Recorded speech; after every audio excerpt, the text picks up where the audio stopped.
The pen is the tool of the journalist, or rather the communications professional.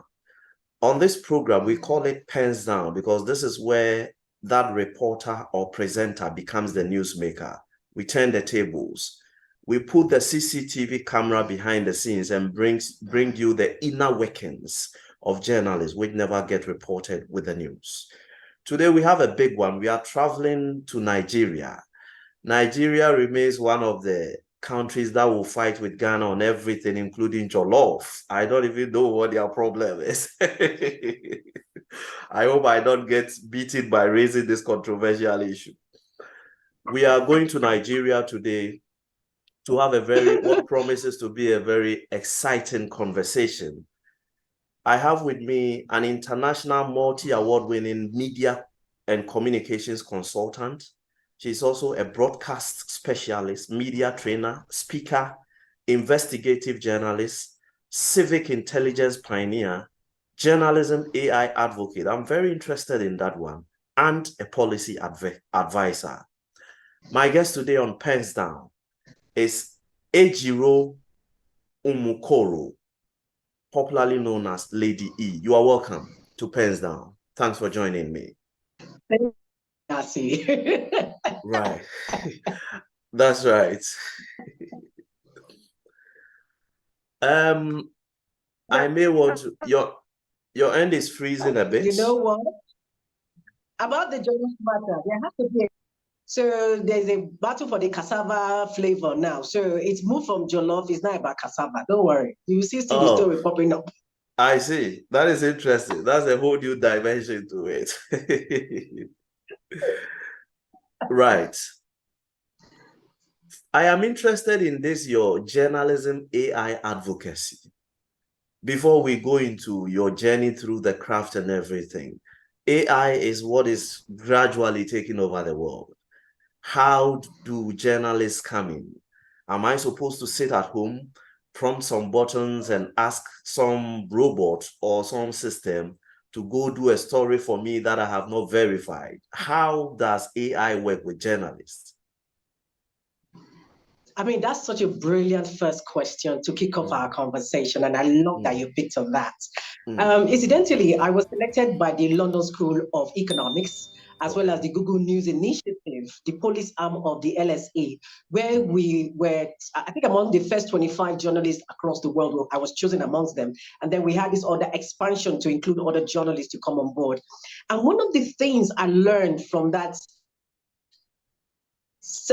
fellowship with the London School of Economics was that we've always been using AI tools, but we don't know that that's what we've been using. Excuse me. Your WhatsApp, for example, is an AI tool. Wow. This auto generation of your text messaging is an AI tool. It's about machine learning.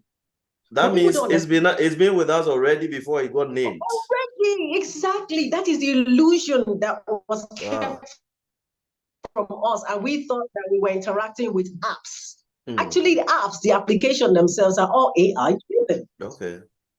So you now see when you talk about likes, all your various share and algorithms, these are the various forms of AI manifestation. These are the tools we use to check how we're doing in terms of viewership, in terms of audience engagement, all of these comments, all of these things. In your email, sometimes you see automatic suggestions being given to you or popping up. These are machine learning strategies that have been put in place over time. So in a way, your emails are really not private, as a matter of fact. They are actually an indication that if that can pop up, it means somebody else has used those generative words or text or messaging in some other form of conversation. So when people use that very often, the machine learning of it will begin to pick out these essential engineers. What is the job of the prompt engineer? Their job is simply to create things that you see in ChatGPT, for example. Use a ChatGPT to generate a story, to generate a proposal, my CV, and things like that. All of these are different forms of AI and applications. But the question is, every technology, if you go back in time, radio was more like our first technology that is for the public consumption. And I'm not talking special coding system that were used by spies. Now that's a different ballgame altogether. But radio became for the masses. It was for public consumption, mass communication. People felt this is new technology. It's going to do a lot of magic. It's going to create jobs or displace older jobs. And then TV came. And when TV came, that, oh my God, TV is going to disappear radio, make radio disappear, make radio insignificant, unimportant. That is not the conversation we're having now, are we? No. Use things like radio garden. Rather than make radio obsolete, they actually made radio more amplified. So that you have tuning, all these apps that people use to amplify various ways of bringing the community closer and closer together. So then, in the sense that people are going to lose jobs. Those who kept their job in radio were those who were willing to sync with the times. And they were willing to learn, relearn, unlearn when necessary so that they can be relevant at their of the ecosystem in which they found themselves is actually navigating itself. Wow, this is interesting. I mean, quite some fantastic education there. So that means if I am able to schedule an email, let's say I want the email sent at 1 a.m., but I'll be asleep by that time, I can schedule for it to be sent, or I have an away reply, automated away reply, such that immediately the email comes, it tells you, okay, your email has been received. I'm going to get back to you by Tuesday, by which time I should be back to check my emails. All that is being done by something else, whose name I didn't know, and now it is called AI. And that's the world we live in. You know, it has been projected long before now. Long before now. If you look at the Minority Report that this fantastic guy, Tom Cruise, acted in, the Minority Report is an example of how science fiction and hidden science and behind the scenes science, without us being aware. Now, what is also happening, let me delve a bit into something that may look a little bit controversial, but I think we should talk about it. There is an AI strategy right now where the womb of a woman almost being turned into something that will be obliterated. What do I mean? The womanhood, a woman as an entity, as a definition of an individual, as a human being, is being questioned, is being threatened on all sides.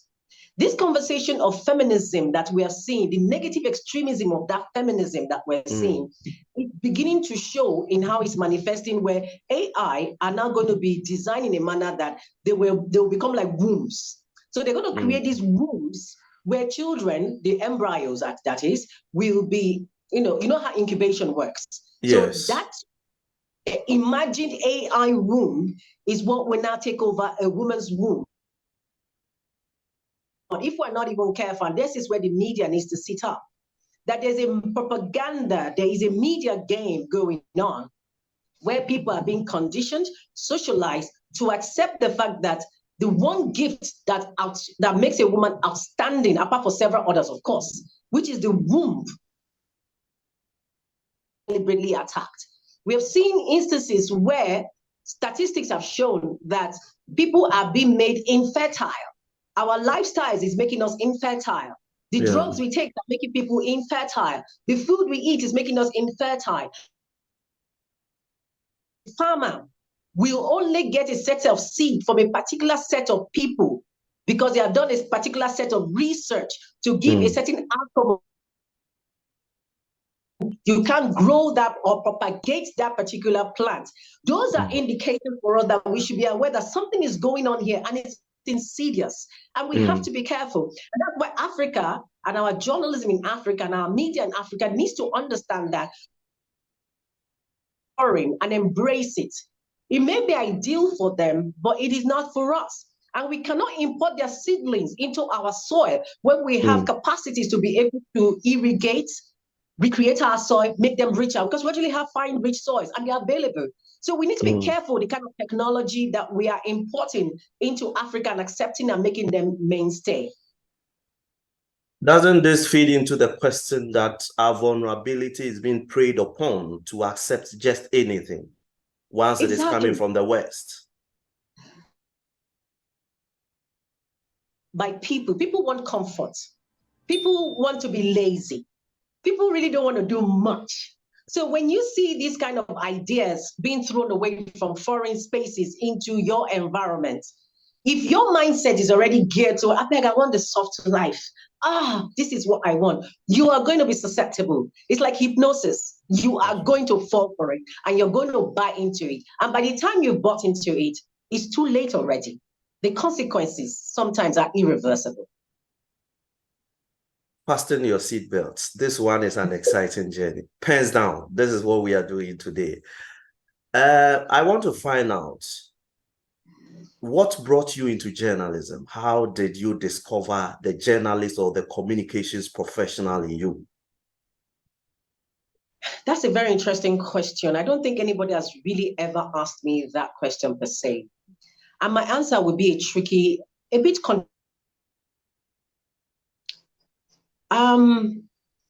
my journey into journalism was by fire and brainstorm. Wow. I have never really told people. It is an emotionally triggering story for me. Just this morning, my Facebook post, I had to say something to myself to make me reaffirm my journey. That has been a remarkable one despite all the challenges. I was good at writing. I was good at the creative art. I was good at speaking. These were the things that came natural to me. Into too many details because I'm saving the story for another day when I'm more vulnerably ready in a manner that I can take whatever comes afterwards. That's fine. I was never allowed to excel in this. I had to hide my poetry. I had to hide my writing skills because I was afraid of the community, the religious setup I found myself at the time.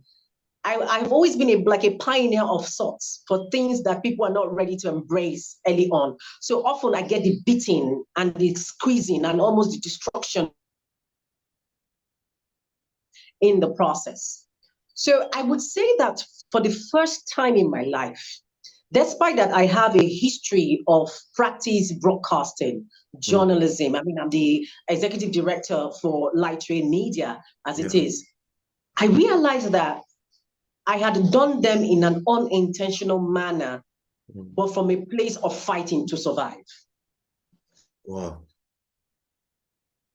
Because of economic reasons, but a mental, psychological, gifted, inner blessing reason.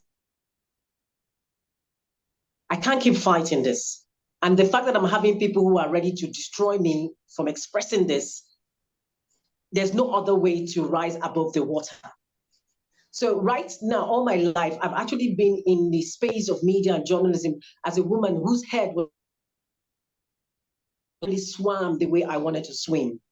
But somehow I found myself doing remarkable things in this space and surprising myself even because you know how you can be a child and if you're not supported, if you are not commended, if whatever is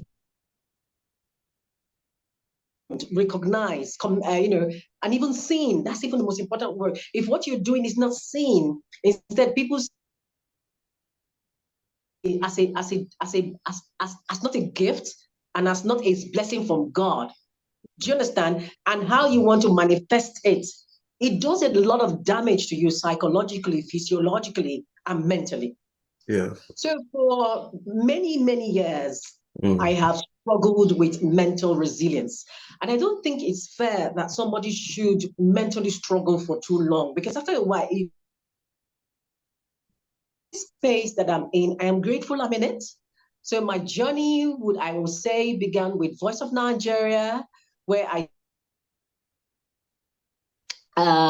in Gombe, in Northeast Nigeria. I started the first ever children's program there because I love children. I just love doing things with regards to children. So that I would say is what would mark, perhaps in a professional way, my journey into the media.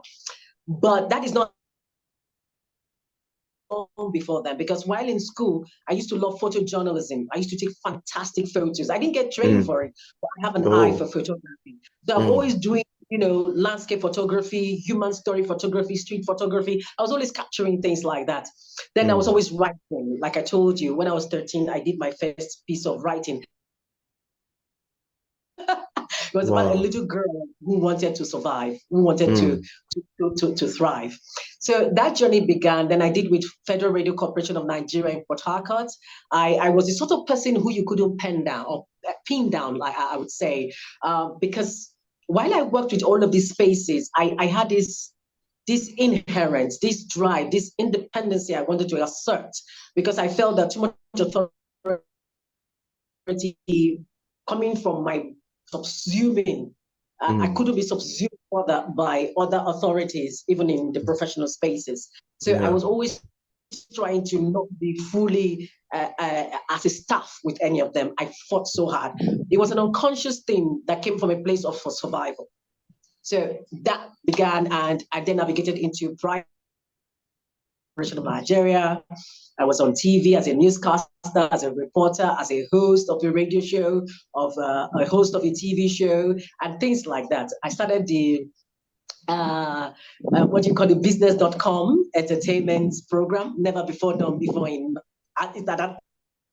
My way just navigated all through to, and I was a mentor of, I was a discoverer and a mentor of young people, because when I felt that I couldn't find me and I wasn't allowed to thrive, I decided to live vicariously through other people who I felt, I could sense that they were being denied their rights to do what they were supposed to do. So I mentored several hundreds and hundreds and hundreds of young persons, starting in the city of Port Harcourt and River State. Timida Kolo, for example, who came out of that mentoring and training, where I pumped into them how they can be prepared for the world stage. Mark Angel of Emanuela Comedy was there. So many broadcasters who are doing outstandingly well are there. Creative writers in the creative economy. So they are there. And I've until date, I keep doing that. Even till now, I mentor so many persons on what we call the Light Ray Media Training WhatsApp group from across Tunisia, Germany, South Africa, Kenya, and Nigeria, of course, across 10 universities, over 10 universities now. If you are watching this particular edition of Pens Down, just fasten your seatbelt. We have already put her profile on the screen for you to read. If you want to understand what fuels this overflowing passion, which informs the kind of perspective she shares, just go back to her profile, have a look at it, and you understand. She may look very young, but the kind of achievements that are captured in her profile, I am still trying to connect it with the face I am seeing here. This is Pens Down. Welcome back. Now, how many years have you been in the field of journalism and communications? And my second question, does journalism pay? Does it pay? It's been over, I don't want to put a timeline, because that one will now make you feel dated. And you know how it gets. So That's I right. won't put a timeline to it, but it's been a long while, over a decade. Let me start with over a decade. Right. That's fine. And does it pay? I think I have lived a good life. I think I am grateful. I think because I have lived an independent life. Take note, it's been independent. I have never earned a salary per se every month all my life. Okay. The first time I ever earned a salary every month consistently, like a job, was when I became the general manager for a radio station I set up in the Niger Delta. It was the first investigative-driven radio station in the Niger Delta. That was the first time I ever, and that was just like about 3-4 years ago. When I retired, after I had done the much I can, setting it up from scratch, bringing in the team, training them, and defining the kind of philosophy, focus, and content that that kind of station should have. So that was my first time. And I realized that it could be great if you're in there and you don't think of it in terms of salary. I've never had a salary mindset.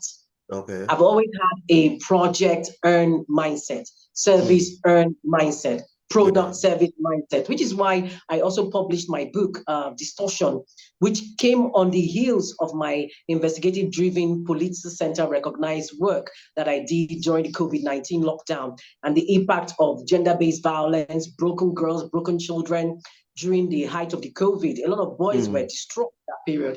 And so I did that story and it became a mental health crime story that was actually amplifying this issue that we're talking about. So overall, I would say it depends on you and how focused are you? Does it matter to you? And then your network, how do you network? Because it can be really poor. I have seen it, and I know it, because I had moments where I wasn't earning, but because I live in a certain manner, I didn't feel that as a thing, because somehow I just know when I'm ready, I get it done. But for anybody who has a mindset of beggarly mindsets, that is, I must collect brown envelope, I must do that. And I ask myself, why do you even do that in the first place? Why do you put yourself so low and become demeaned by people? So I would say, work on your network, look for opportunities in the media spaces. You can get funding for your work, for your project, for your story ideas, for your research. You can get recommendations from other colleagues as well, right? You should put out stories about what you do, amplify yourself. That's why you have social media now. LinkedIn is such a powerful place that I've seen so many people excel and do marvelously well, get connections, get recommendations, get jobs, services offer, and all of that. So I think at the end of the day, it's about, what do you want? Why does it matter? How do you get it? Who do you get it through? What must you develop in terms of skills, capacity, abilities, expertise to be able to become relevant and become significant to people so that they want to reach out to you? All these are important factors. Let's talk social media. It is, I'm sure with all this, throughout your journey, you have seen the unwelcome entry, let me put it that way, of social media and the way it is redefining the frontiers of journalism, more or less. From your angle, how has social media altered the course of journalism? Oh, that's a good one. AI generated messages, which is what we've come to see in ChatGPT as a very number one example, has made us understand that while stories can be generated, while virtual reality can also be generated, they are not the same thing as the reality that is on ground. That's right. ChatGPT tends to get its information from the collection of other people's write-ups in the past, in the now, and maybe in the future. And the way it is now, the conversation about how is ChatGPT the good thing, you can see the ethical issues coming up. Ethically speaking, ChatGPT cannot be trusted. That's right. And then the humanity of storytelling, only a human can tell it.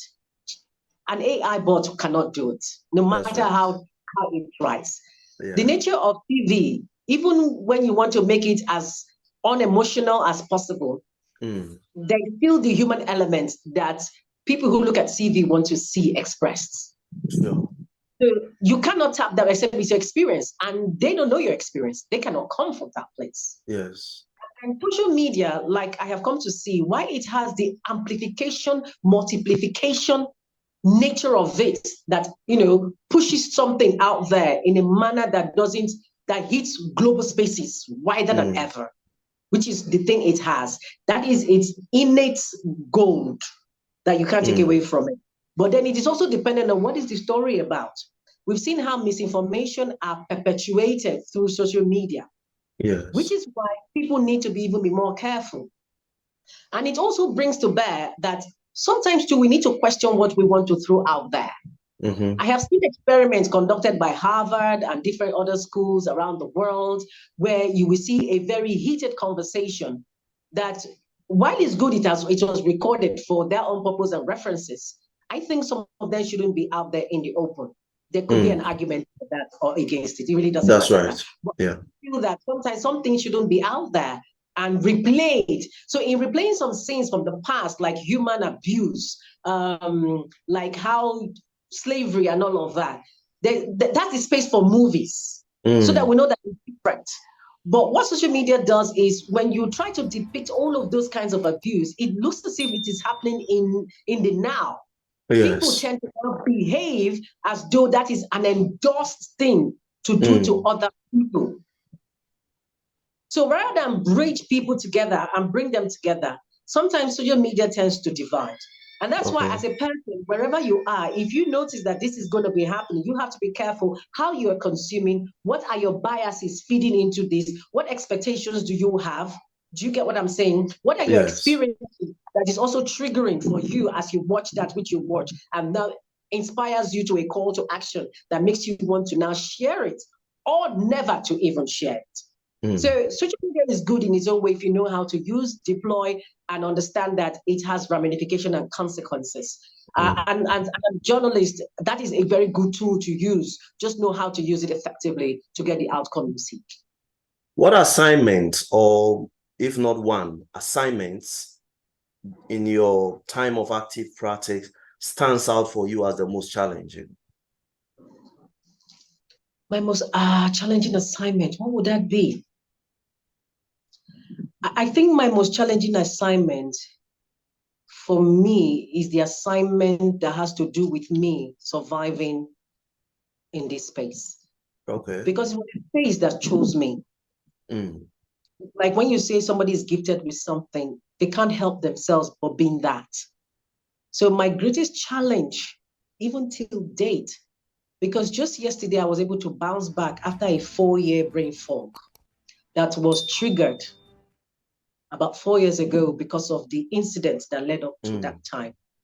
And the brain fog has been so powerful that I've even asked myself, how was I able to do what I've even done in the last 4 years?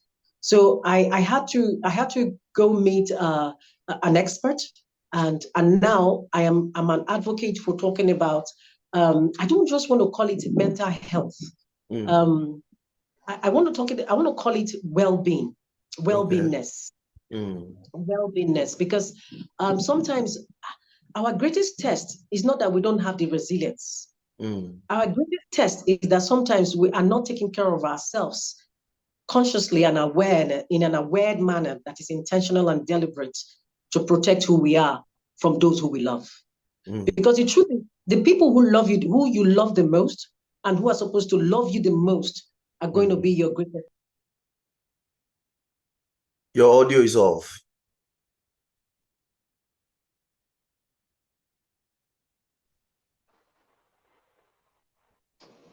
Are you there? Yes. Okay. If you stay in an environment where you're given too many conditions to thrive, if you don't become aware of who you are, your purpose, what your goals are, no matter they are, because like I tell my young mentees over the years and even professionals, I say your goals and your needs will change. You could be in media today. It could be something else tomorrow. It happens to the best of us because we are all a gifted people with many capacities in us. I call them the 5 capacities. So the question is, at that point in time where you find yourself, are you who you are? And I think that is the most difficult project that one can manage. While I understand your question, I needed to speak from this point. So, so you understand that I am struggling. And it's not easy for me to say this with you in a open space like this. This is the first time I'm really owning up to the struggle itself. And it's been on for years, for a long time. I don't want to put a number of years, but it's been a long time. Okay. And yes, as long as my career, as a matter of fact. So you can see how long it is. And to battle that every single day is a lot of, it can take a lot of toll on a human, right? I'm saying this just to let others who may see this to know that, look, your greatest project is not so much about the job, but it's so much about keeping you intact, safe, protected, loved like never before. So learn to love yourself more. Take good care of yourself in terms of your food, your exercise, your thinking patterns, your approach to life, your lifestyle, your network. Who are your friends? Who are the people you rely on? You've got to build trust and love and a space that is safe for you. And how you do that is, at the end of the day, up to you. But I would also say one of the other challenge that I think I got on the job was when I started doing this deep dive investigative journalism into gender-based violence. That got me at a point that was so deep and crucial that it almost shattered who I was. Wow. Because I didn't realize that as a people, we enable the abuse of children. Whether consciously or not, culturally speaking, children are not respected as individuals. And I think why I reacted to that story was because of my own story. You have to respect a child. You have to treat a child with dignity. You have to allow a child breathe, live, thrive, fail, win. You've got to support children. But when we emotionally, psychologically, physically, mentally, and otherwise abuse children, we've seen sexual-based gender violence, we've seen domestic violence, we've seen emotional violence, we've seen where parents may maltreat their children. I saw a mother poured hot water on her son. Boiling hot water she took from the fire and poured it on her son, her 7-year-old son. And I asked, what was the problem? He said he broke her phone. Just that. Phone. And then I saw a 55-year-old father who has been sexually molesting his daughters since they were 10 and 12 respectively, because he lost his wife at their age where they were. And he kept it off for 10 years. Wow. And then you see in our society, I just wrote a piece, an investigative piece on how children are being sexually groomed in our environment. And if you check light ray media, you see it there. It's about sexual grooming of young children. The society enables it. You will see a small girl passing by, and then a man will say, come here, I like you, my girlfriend. Are you not my girlfriend? That's a term you use with endearment and sexual intonation with somebody who is as mature as you are. You don't call a teenager, an adolescent, your girlfriend. But society will say, he's just playing with you. Is it not your uncle? Let him play with you. So you now see a situation where we enable trust in what is bad that allows the perpetrator to carry out the ills on people. So we all need to hold ourselves more accountable. Men, women, we have to do better, because the children we are raising, the life we have now, is as a result of the quality of those who were not adults, who were then children, were given a different set of values. And that is what we see playing out. So I would say investigative journalism actually tests you. It gives you insights that ordinary news reporting and beat reporting can't give you. It makes you challenge the status quo. And I was very happy that I was able to inspire the Delta State government to pass the Violence Against Persons Prohibition Act because of that story that I did on gender-based violence against women, broken boys and broken girls under the COVID-19. So I was quite pleased that that came out, even though it almost cost me some emotional and mental stress in the process. There's a high rate of attrition in journalism. So many highly qualified, trained professionals are abandoning the boat. Some are pitching camp in corporate communications, public relations, and virtually anything that would welcome them. From where you sit, what accounts for this high rate of attrition in journalism? I think many people who found themselves in that space were not supposed to be in that space. That's on the one hand. It was a job that came to them maybe because they did an NYSC there, or that was the course they had to be given while trying to enter the university. By accident. Yeah, by accident. So they just like, let me just do it. Unlike some of us who didn't have that as our background, but we're in it. Come rain, come shine, we're in it. Because we just do it because we just do it. So for them, it's also like doing it because this is not me, so I'm going to do me. And so they now ask themselves, okay, rather than totally abandon this thing that I've done all these years, what is the other way out for me? That's on the one hand. Then two, we now have a system where we really don't support each other in the journalism space in Nigeria now. It's always you are for yourself alone.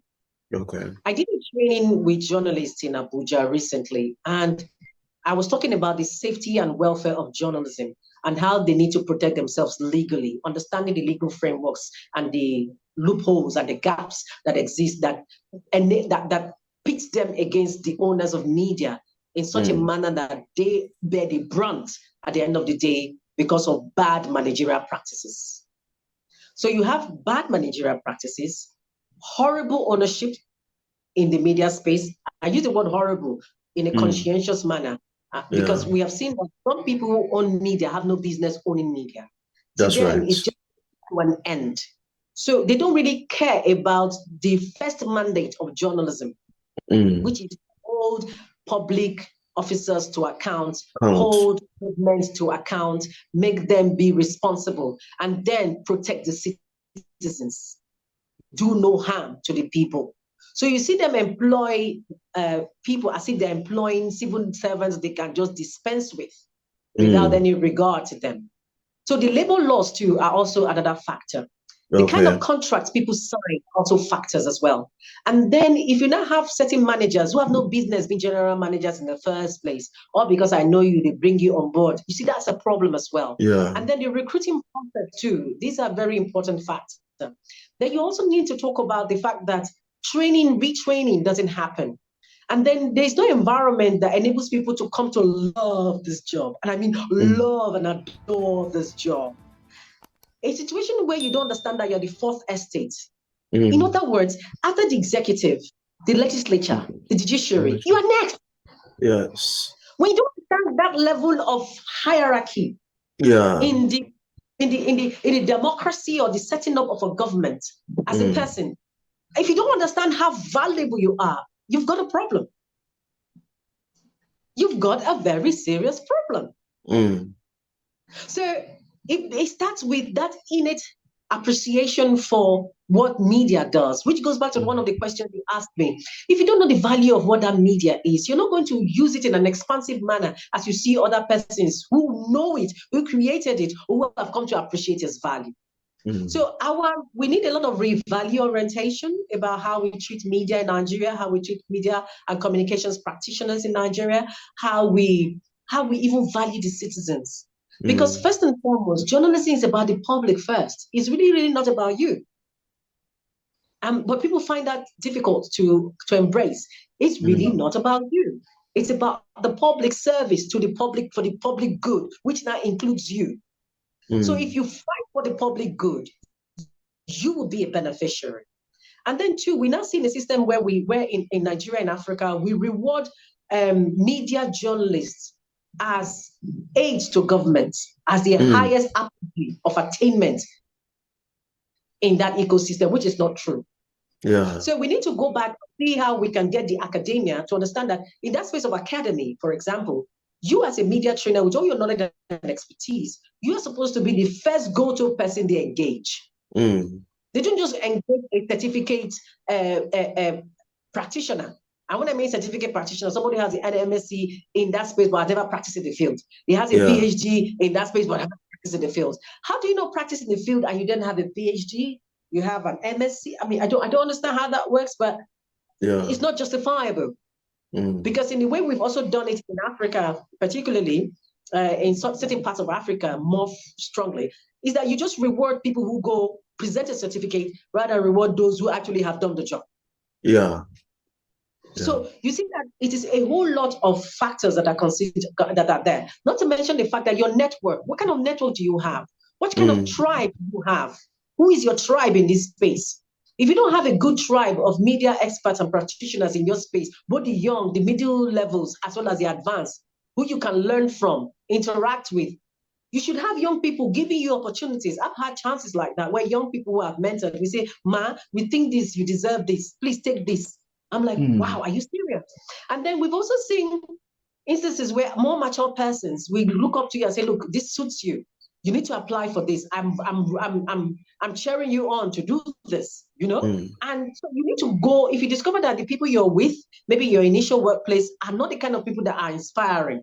If you're just a big fish in a local environment, you will die very soon. It will destroy you. So you cannot be a local champion. You now, when you discover that this is not the space for you, don't be a local champion anymore. It's time to get out of that space and go and expand and see where we now test your mettle, challenge you, stretch you, and make you see what more you can do. Let's talk about the brown envelope. It has various names depending on which part of Africa you find yourself. In Ghana, we call it Sole, which is the shortened form for solidarity. In Cameroon, they call it brown envelope or gombo. Down in Malawi, they call it logistics. In Nigeria, it is called the brown envelope. I'm told there are local versions like kwa. Oh, yes. Yes, also for it. And then one senior colleague told me here from Nigeria, told me here that when the brown envelope is very big, they call it loot. I don't know if that is really popular, but I think the brown envelope is much more of a household name. What is your take on the brown envelope syndrome? So here is what I would say. I had a training not too long ago when I talked about the issue about brown envelope. I said, I started with its history, which is something I also captured in my book, Distortion. Before you continue, let me just add a little to the question. Now, there are also other forms of brown envelopes. For instance, unmerited paid training programs abroad, coupons for certain things, maybe for shopping or whatever, sometimes certain sponsorships which come in the air of compromise, more or less. There are various forms of brown envelopes which are not necessarily packaged in money in envelope or alerts. So let's look at the holistic picture. Okay, which is a good thing. Yes. The thing is, if we're honest with ourselves, and I always start with honesty because it's key. It doesn't mean you will not evolve, but you've got to be honest enough to understand how all of these things even happen in the first place. Yes. In Africa, it is our culture to give somebody something, even when we have hired them to do the job. Let me paint a picture for you. A man, you call a plumber, for example. Hey, plumber, come and repair it for me. The plumber is repairing it, but you can see that the woman of the house or the girl in the house is going to cook for that plumber and say, okay, take and eat this thing. That is who we are. Afterwards, he gets paid for his job. He gets paid for it. Because it's about camaraderie. It's about bonding.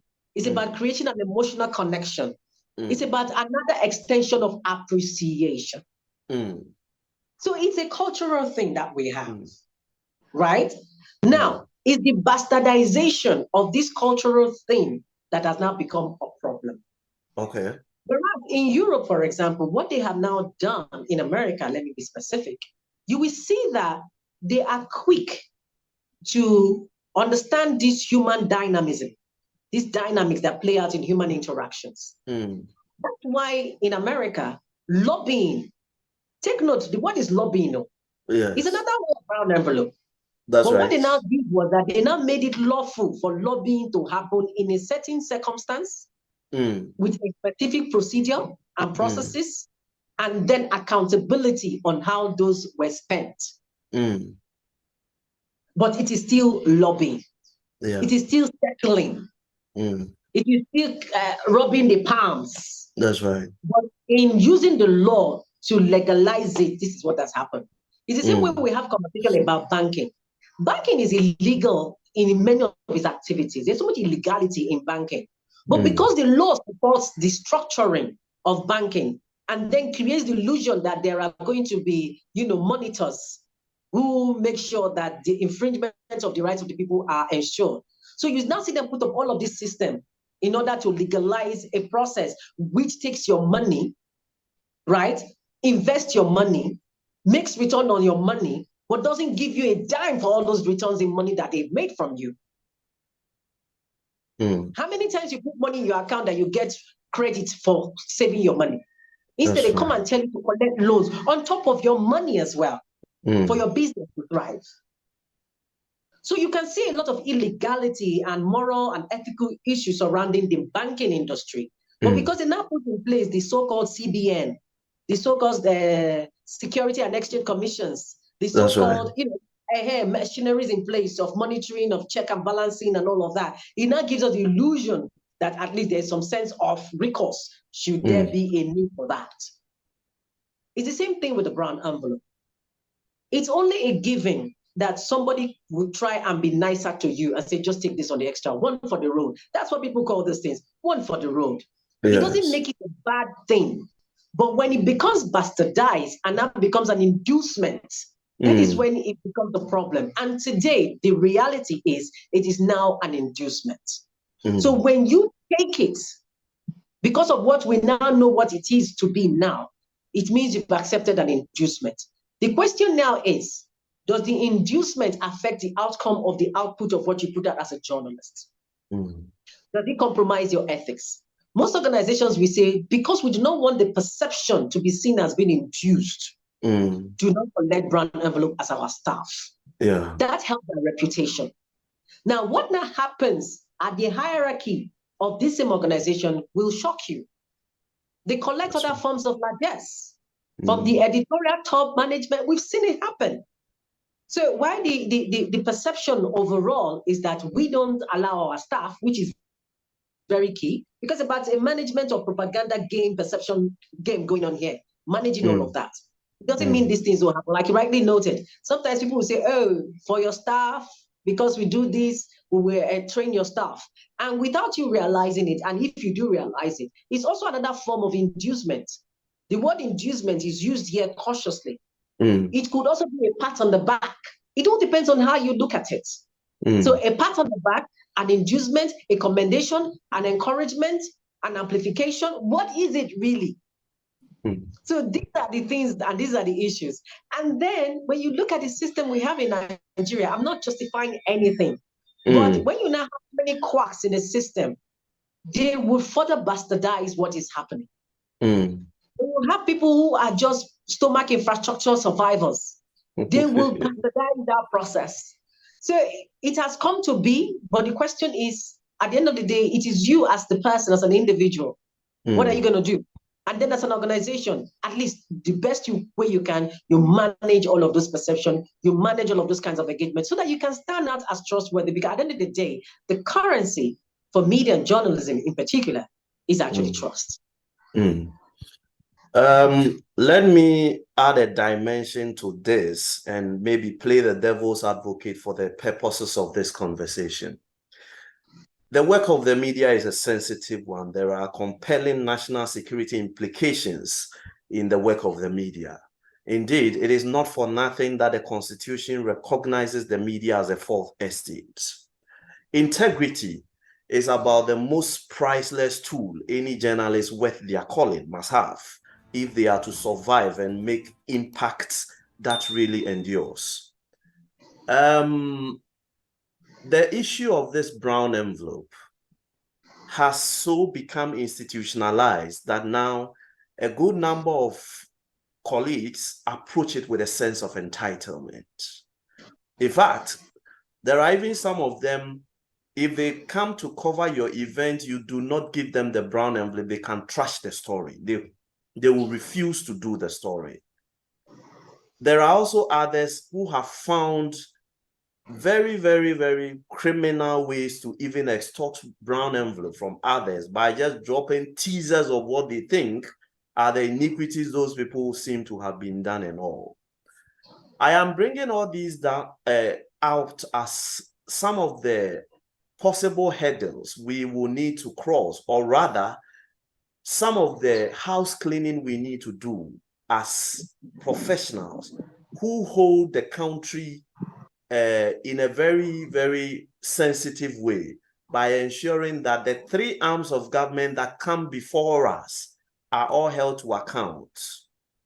Now, you started by looking at the traditional setting of being hospitable, being nice to people, showing appreciation. Brilliant example was with the plumber. He has been called to work and he's going to be paid for it. But then we go the extra of giving him food as a way of making him feel at home. There are very smart newsmakers. Sometimes they will give you this brown envelope today. It is payment in advance for an iniquity that may be happening in a year's time, but it remains unspoken. When in a year's time they get into trouble, you expose them. Then some of them may come out and say, you are even corrupt. We give you this, we do this for you. We seem to be caught between the devil and the deep blue sea in this circumstance. How do we swim to safety? This is a very powerful conversation we're having right now. So here is my take. During training in mass communication, there are various aspects of it. There's broadcast, there's print, there's PR. Yes. These are three mantles or legs of the entire mass communication strategies that people apply. I think there's even advertising as well. Okay, yes, PR and advertising, they go together most of the time. Yeah. So the challenge we've had over time is that we have not been able to distinguishly separate what PR is, what advertising is, what journalism is, which can be broadcast, print, or otherwise, as we see now with the digital content creation. Yeah. So the fact that we also quickly label anybody who writes as a journalist is a disservice to that space. That's right. You are a writer, you are not a journalist. The hallmark of a journalist is truth, reliability, trustworthiness, and accuracy. Having insights that nobody else has that is supposed to enable and help the public to make informed decisions or make them understand what is going on. So the fact that we have never consciously respected that at the hierarchy of this point of the mass com is the journalist who sits at top here. We need to get to that conversation where we want to give them that totem pole and say, in the mass com hierarchy of stages, just like we have the Maslow hierarchy of needs, right? In this mass com hierarchy of attainment, in terms of professionalism, in terms of trustworthiness, accuracy, and deeper insights with a lot of integrity involved, journalism is here. Yeah. Then we now need to let people understand that the fact that you use journalistic tools or expressions in your writing does not mean a PR work is a journalistic work. Yes. A piece of writing that amplifies, because we need to get to that space where we need to separate them. And that's why when journalists move from the space of, journalism into media aid and all of that, the fact that they make the mistake of forgetting the rules of the game and the principles that guided them during journalism into PR, right, or media and communications service requirements, they now get muddled up and get enmeshed and lose who they are. Yeah. So that what happens is the truth of who you are becomes evident if we are not careful. It means that because you were practicing journalism, you were only sticking to those principles because that is what the lowest requirement for that space is expected of you. So you enter the media aid thing or any other form of communication, and then you lose truth. So we must get to a point where journalists need to understand that you've got to save both the perception, the image of who you once represent as you cross over to the other space. Because people have always known you to be at this level. Now, if you're going to go to this level, it doesn't mean you drop the value of what is at this level to become this. You have got to understand that you can still be at this space and not become a total different being altogether. And people get shocked, like we've seen it happen over and again.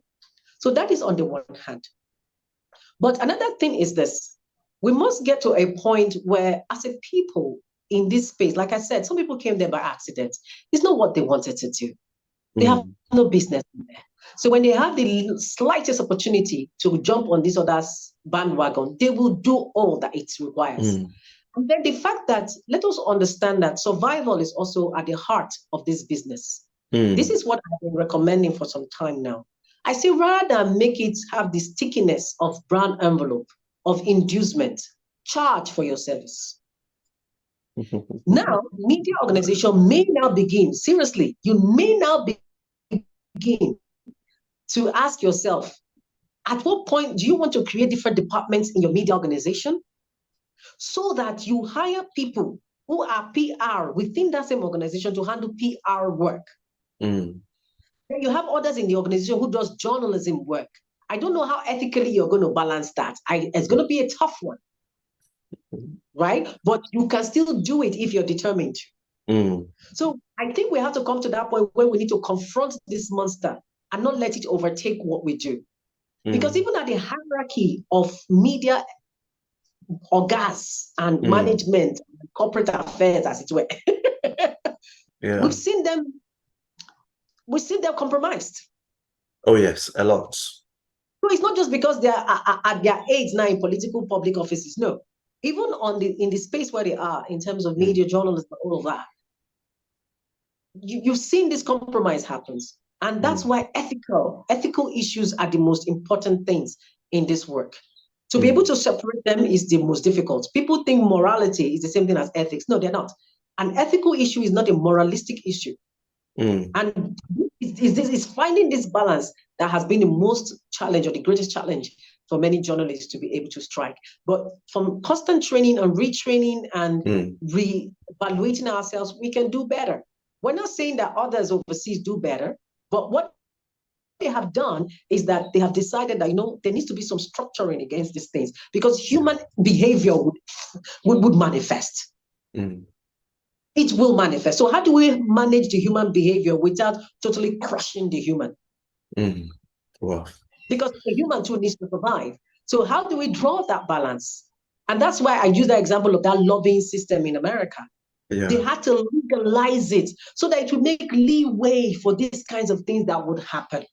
But there are consequences if you now breach. If there's evidence to prove it, there are consequences. So at the end of the day, one, the quality of people who you recruit; two, the policy in your organization, how you implement this policy consistently, consequences for bad behavior, training, retraining of your staff, your corporate governance is very, very important. Who are the helm of affair also matters as well. Then the issue of greed, human greed is like this. It's like this. All of us are greedy. It's just the greed. So how do we manage? So how do we manage the greed in us, right? So that it is not at DEFCON 10, or maybe at 1, because human greed is normal, and it has to do with, what do I get in return? Everybody wants something in return. Yeah. Let's talk about your golden memories through this journey. My golden memories. Yes. I think in driving Nigeria's creative economy in the Niger Delta. Niger Delta is very close to my heart. And I've stayed there for several decades now. Okay. And, it's a place that I just feel is misunderstood, wrongly propagated in the most negative light. A place that has been denied what it's supposed to be its. A place that is even deliberately outlawed. Yes, there's a deliberateness to outlaw the Niger Delta. Then the fact that opportunities that are due them don't come there because of the propaganda that has been generated surrounding it to look as if it's a no-go area, which is a bloody lie. Pardon my French. it cuts my heart in a way that it feels like it's my child that is being crushed. That is why for a long while I did a lot of stuff there. The British Council, I want to thank them for recognizing me, and when I emerged the overall winner in the whole of Nigeria as the international communications entrepreneur, after I discovered Timida Kolo, Emanuela, that is Mark Angel comedy, Emanuela comedy that they do from time to time, and so many other Niger Deltans who live in the Niger Delta, who may not even be Niger Deltas, but I know, living in Niger Delta. I developed so many of them in the hundreds, running to thousands, as a matter of fact. The young man who became Lyric's earlier producer, who became Buna's earlier producer, Lyric. These are people who I discovered. These are people who I put in my resources, my time, my energy, my money to push them out there to be at the global space. So I would say driving the Nigeria economy, the creative economy, is one of my most outstanding work that I also feel has been the most understated and the most unrecognized for the impact that I created in that space. And this was the thing I had to confront this morning on my Facebook page. I got to a point where I said, you know what? For what you have done and the much you have done, some people have not even done like 1/10 of it, and yet they're everywhere. But you've done so much. Do not use that as your yardstick. Do not. Maybe your journey is a journey of just be. Don't worry about it, because people have always been coming back to me and be asking. And I think because in asking me that question, that was why I was able to feel this way. Where they're like, you've done this much. Did this young man come back to thank you and all of this kind of conversation? So it kind of triggered something that I never paid attention to before. I never bothered about it. But when the crystal kept coming over and over again, like, yikes. This is what something I never thought about. So I had to remind myself this morning and say, you know what? Sometimes it's okay. For some people, the reward is the blow. For some people, they get, don't worry, that's not the conversation here. The thing is, you've done that and you've done it. So be at peace with it. And I still continue to do till date.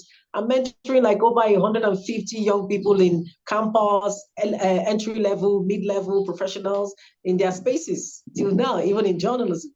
So yeah, I'm glad I'm used as a tool in the little way I could have been used. So I'm grateful for that.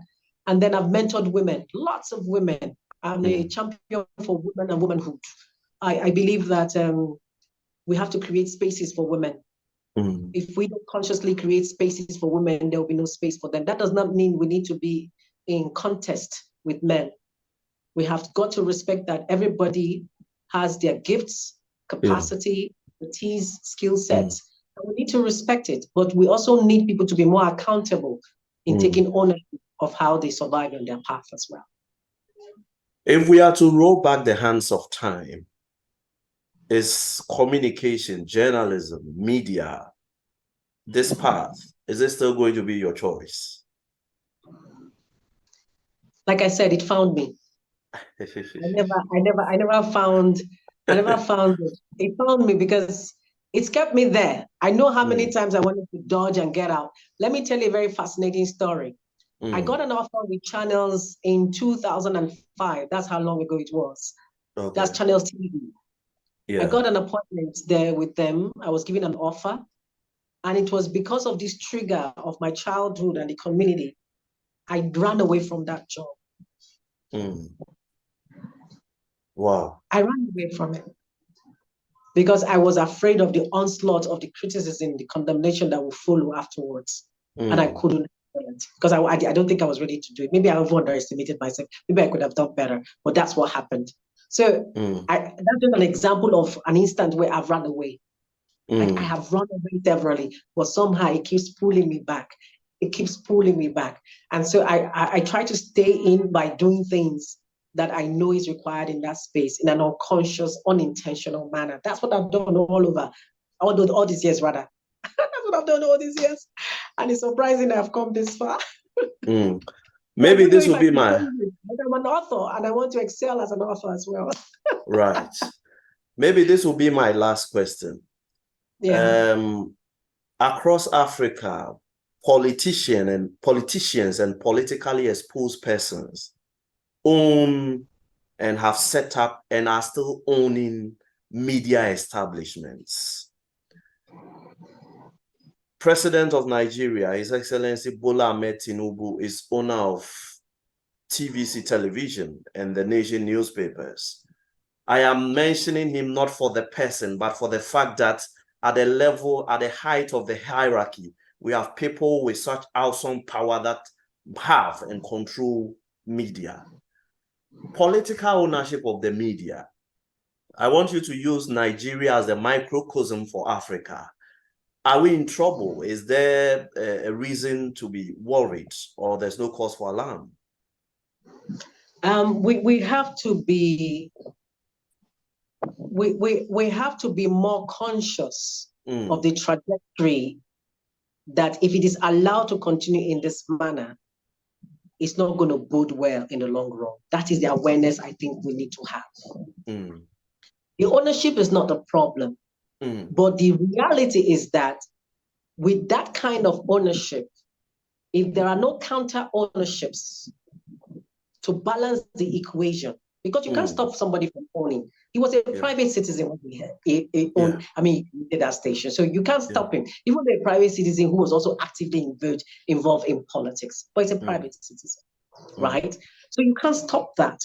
But what the NBC, the Nigerian Broadcasting Commission, can do is that it needs to monitor to a very large extent the type of ownership that are present. Although we have seen how sometimes political owners go through professionals to get media licenses. And that is also another thing. You as a media professional, you allow somebody to use you. The question is, what's the quality of the politician using you? That's another conversation, another thing. Because there are good politicians and there are bad politicians.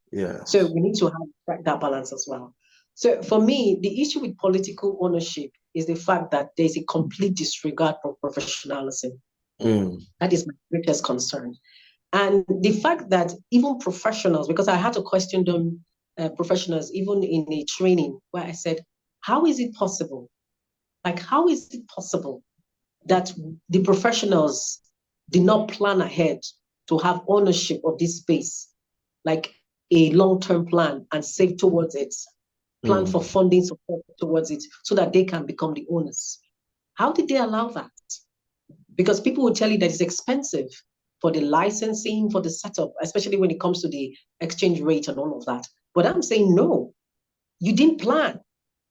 There was no thought about ownership and leadership. Because if you thought about ownership and leadership, you would know that this is a long-term plan and you'll be strategic about it. Because the few who are professionals, who are in that space, thought it long-term. They created the network, the partnership, the friendship, the support they will need to start it. And some of them is just a family individual that are running that thing. So how would you tell me that it's because the politicians have the money more? No. Take responsibility and say you did not plan well for it. That is a conversation. So what I also think we can also do differently is that we need to engage politicians also differently. We need to have trainings with them, professional trainings. We know they don't have time to spend and be on with you one training seminar or something like that. But the more chance we can get with them, we need to have roundtable conversations with them in a manner that honors them as owners, and yet make them understand that as a public officer, you also have a public duty to the public to give them the right information. That the media is not your tool, personal tool for vendetta, not your personal tool for misinformation or propaganda, because there's going to be room for that one way or the other, but it should not be your primary thing. So we also need to get to a point where we need to begin to inspire this next generation of young broadcasters, journalists, and other kinds of forms of digital, like podcasting now is a big deal. We're seeing all of digital content also a big deal. I think our conversation really now should be that now that social media has such an amplifying power, because that's where the people are also gathering like a community, we should begin to invest in these cheap forms as professionals to own that space as well, so that we can counter that balanced conversation in these spaces as well. So we need to get more proactive. You cannot take the ownership from their hand except they committed a foul offense, and then the NBC would actually hit the hammer on them. But until then, we need to understand that the onus is back at us, not because somebody else is on it. It's you. For example, you are employed by this politician. What do you do in that space? Do you tolerate the rubbish from them as well? Do you tolerate the stifling? Do you tolerate mismanagement and ill treatment? Do you tolerate where your welfare is not important? You see, these are the conversations. The moment we stop tolerating this kind of ill treatment, this kind of disregard, the unprofessionalism in the space, and walk away, take a walk. When we begin to do that and understand that, I know people will say that's a difficult task, because if you leave somebody else, we take who has the lowest value or standard, we take the job. And then what happens to you? And that's why we need to have a community, not just all of these various bodies that do no good to us. You have the Nigerian Union of Journalism, you have the National Association of Women Journalists, you have the Nigerian Guild of Editors, you have so many bodies like that. Yet, what are the bodies doing?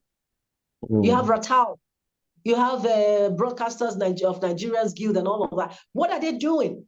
You have the Press Council. What are they doing? How can you have all of these powerful bodies and yet you are not strong enough as an entity to even own several broadcast organizations across Nigeria, at least in the geopolitical zone? So there's no strategic thinking, strategic application, and collective mindset, where we're saying this is where we stand, this is what our purpose is, these are our goals, these are the objectives, this is the vision, and this is how we're going to get there. So we don't have that collective conversation going on. I don't know how we're going to do it if we don't do that with one voice. I said it was my last question, but you have just dropped the follow-up with me with this, your submission. Should journalists be licensed?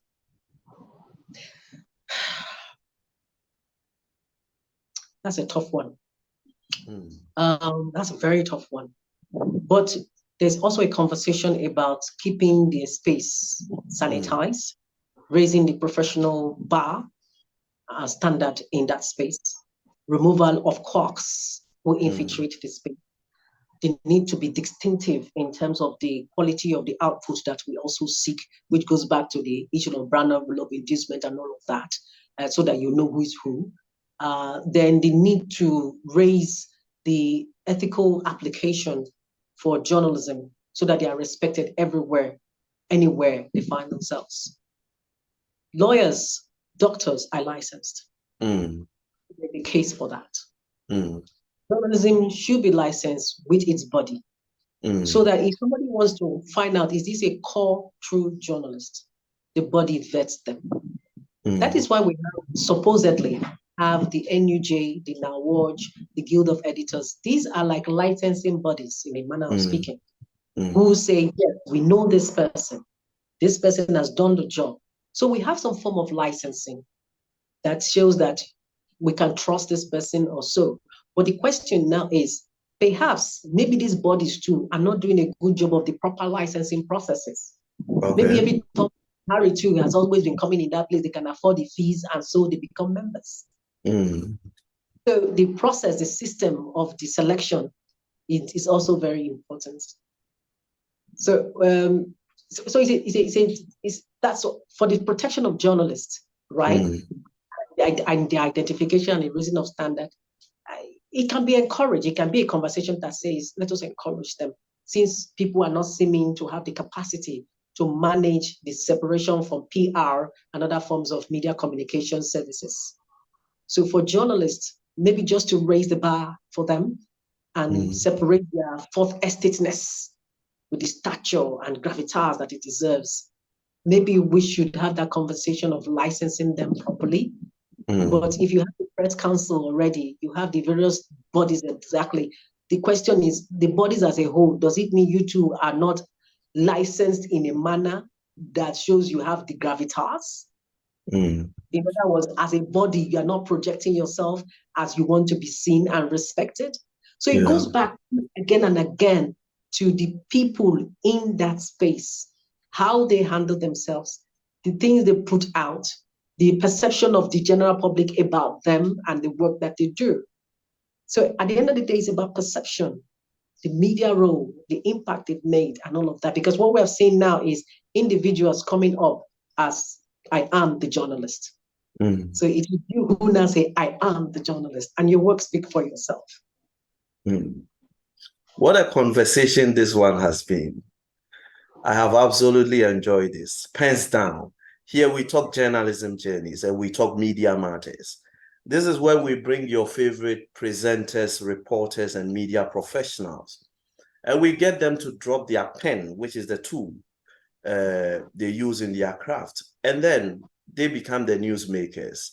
We turn the tables, turn the CCTV camera on ourselves, and get them to tell us all that they go through or they went through in their line of duty.